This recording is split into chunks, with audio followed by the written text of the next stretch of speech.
Desa Ponggo namanya nih guys, tempat kita studi di desa ini ya. Kita sudah berada di Desa Ponggo nih guys, di depan unit usaha BUMDes yang dimiliki oleh Desa Ponggo. Mari kita ikuti studi kami yang kita laksanakan di Desa Ponggo ini yang sudah maju tentunya, dan berbincang-bincang dengan para pengurus BUMDes dan juga para perangkat desa yang ada di Desa Ponggo ini atau Umbul Ponggo. Mari kita itu lembaga baru yang mendirikan BUMDes, Pak. Sama-sama dia mengelola Iya. Udah apa namanya? Runutannya dari BUMDes, LPUMDes, nah, lembaga usaha milik masyarakat. per RW-nya.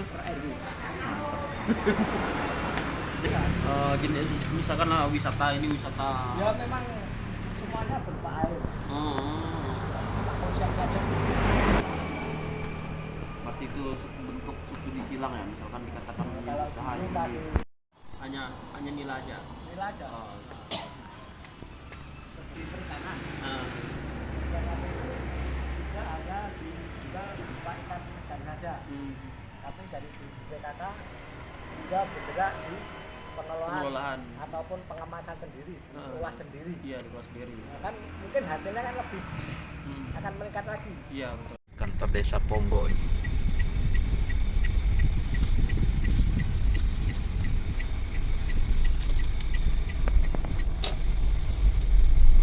Ini sih kalau di tempat saya ada kelas kecamatan seperti ini. Kantor camat. Bukan kantor camat. Ulang dah dulu.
buat diskusi tematik satu-satu dulu sama pemerintah desa dengan BUMDes sama BPD.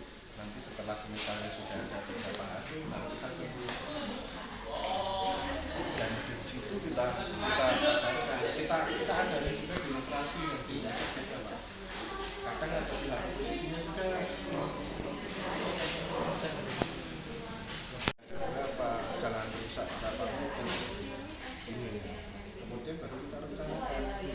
Nah, di fase rencanakan ini juga paling penting karena master plan itu nanti muaranya di RPJMD. Kalau RPJMD sudah diketok, ya sudah semua elemen sepakat arah bisa ke depan sesuai ini. Kita bisa tapi misalnya menjadi desa wisata atau desa budaya atau desa UMKM dan apa ya nanti aktivitasnya Pak Kasis ya mengarahkan ke program-program itu, dan nanti masyarakat nanti tulisan perannya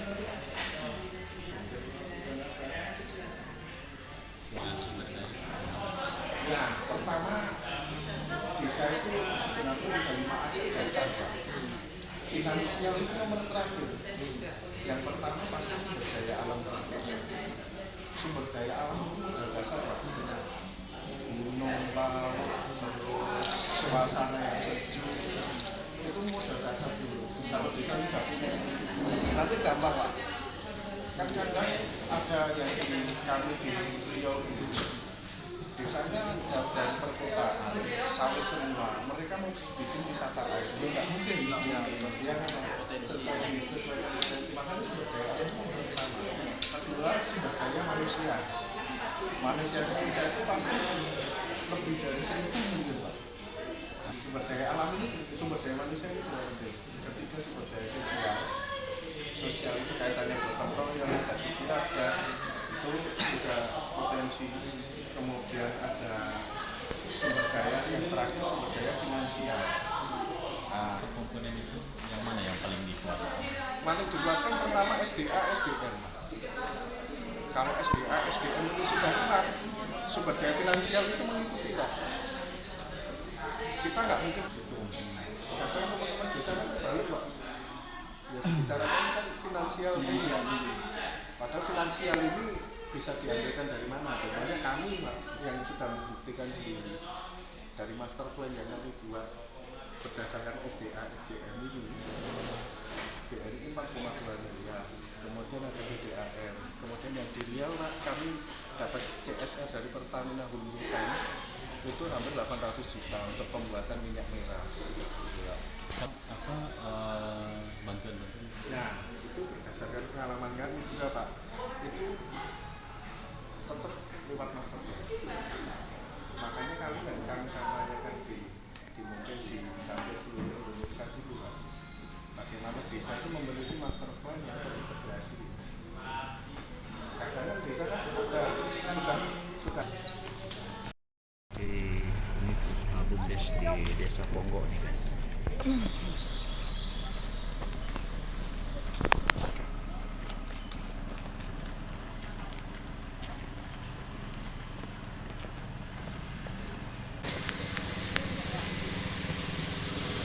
Sebentek.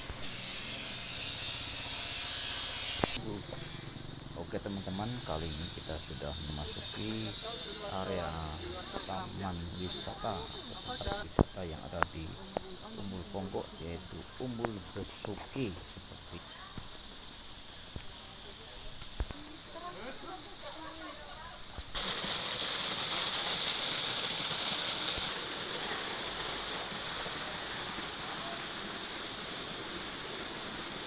itu BUMDesnya.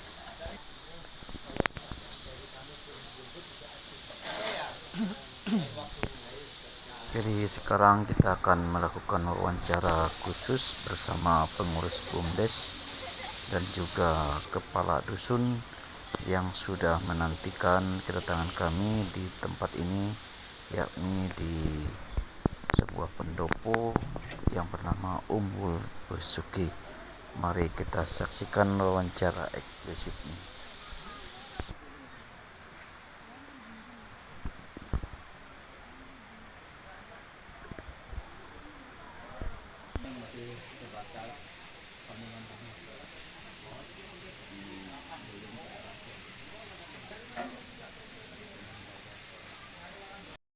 Dua kasih di satu.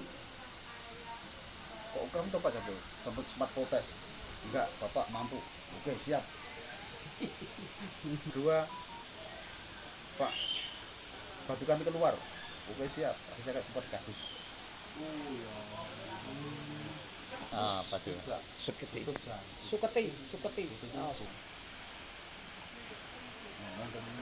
Waktu itu loh, masyarakat pengen masuk, pengen ikut. Lah kemarin kemana kamu? Aku 3 bulan sosialisasi dengan ini. Tunggu 2 tahun. Karena kontrak kami dengan usaha makan 2 tahun. Pas 2 tahun, silakan masuk. Nanti kita melihat, nanti kalau masuk kita dapat di mana, usaha apa, kita begitu sama kontrak itu, kita tata ini usaha.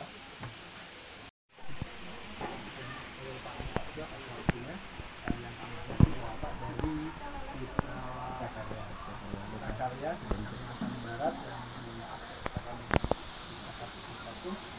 kamu oleh kapal tersebut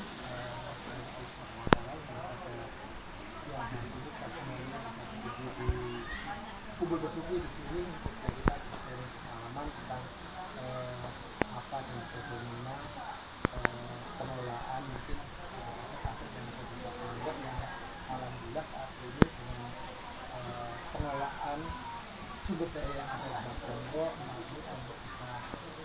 berubah dan bisa membelalakan mata pedesaan Indonesia yang kami dulu diawali dengan suatu desa yang miskin, bahkan kami dulukan dari 401 desa Kabupaten Klaten kami nomor urut 398, ini nomor 3 paling bawah, desa termiskin ke kami juara.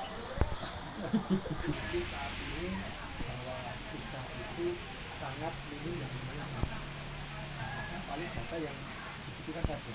Padahal data itu yang seharusnya malah beberapa yang ada itu dibutuhkan untuk kembali desa. Berapa luas lahan taniannya, kemudian lahan itu berapa sih produksi per tahunnya, berapa luas sungai ini, kemudian sungai ini potensi atau enggak, atau hanya untuk mengalir sawah atau wisata, kemudian berapa itu mungkin ada luas untuk perkebunannya dan sebagainya. Itu yang dulu kami tidak menyadari bahwa itu sesuatu yang harus kita petakan. Kami petakan ini bisa, potret bisa sampai dari batas-batas desanya. Kalau ada legitimasi desa, kita sudah bangun gede, ternyata punyanya bisa lain kan, kita nggak kelihatan gitu. Potensi-potensi di situ. Yang kedua, mana masalah-masalahnya di situ, apa masalahnya di situ. Yang ketiga, kebutuhan. Jadi pemetaan, data, masalah, kebutuhan, sama potensi. Itu yang sebetulnya kita kaget hanya di situ. Karena apa? Dengan kita ke potensi tak keluar terus, lama-lama masalah yang ada di tempat itu akan teratasi oleh potensi yang kita garap. Tapi kalau kita berpikir ke masalah terus, nah potensi yang akan kita itu malah kan hilang. Karena mungkin satu RW mungkin ya. Saya 46 km. 46 km itu berapa hektar? 66 km. Wih, 46 besar. Besar ya?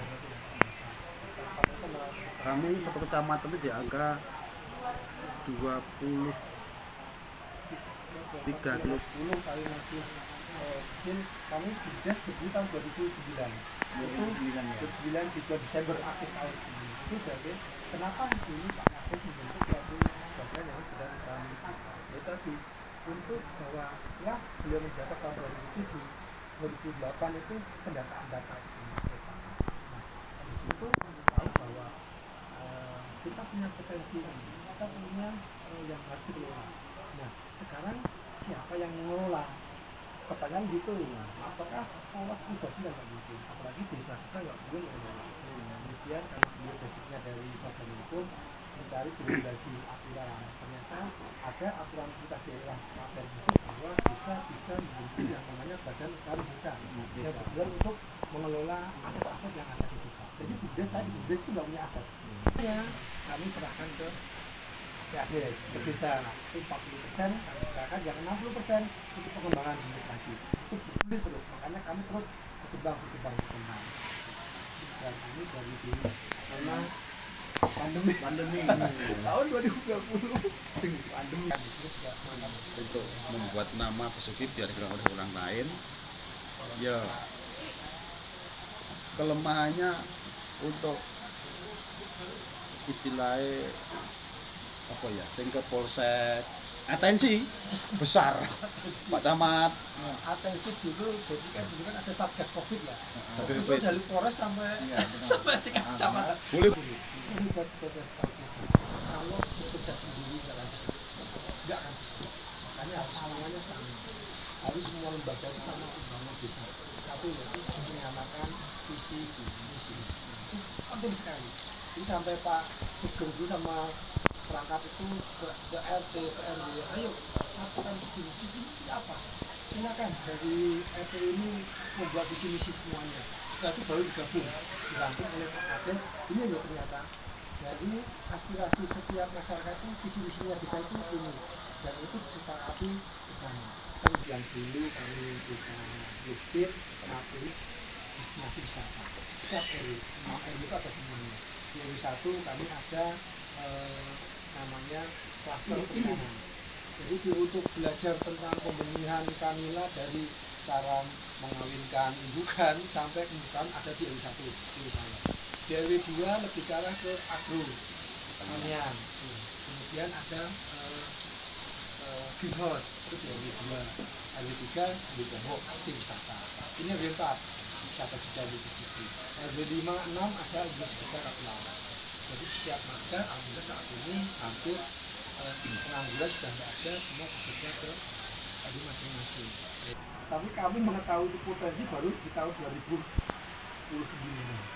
Lalu punya pemaparan dari untuk desa punya beberapa masalah gitu kan, yang artinya sudah di data pemetaan dia potensi desa itu apa saja gitu kan, termasuk di desa kami Wisata BNP itu potensi desa kan air bersih. Kalau untuk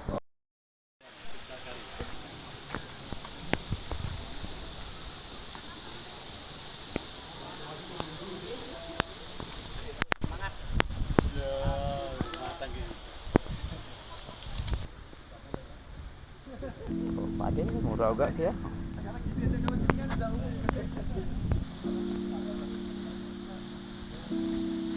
Kalah hadap banyak.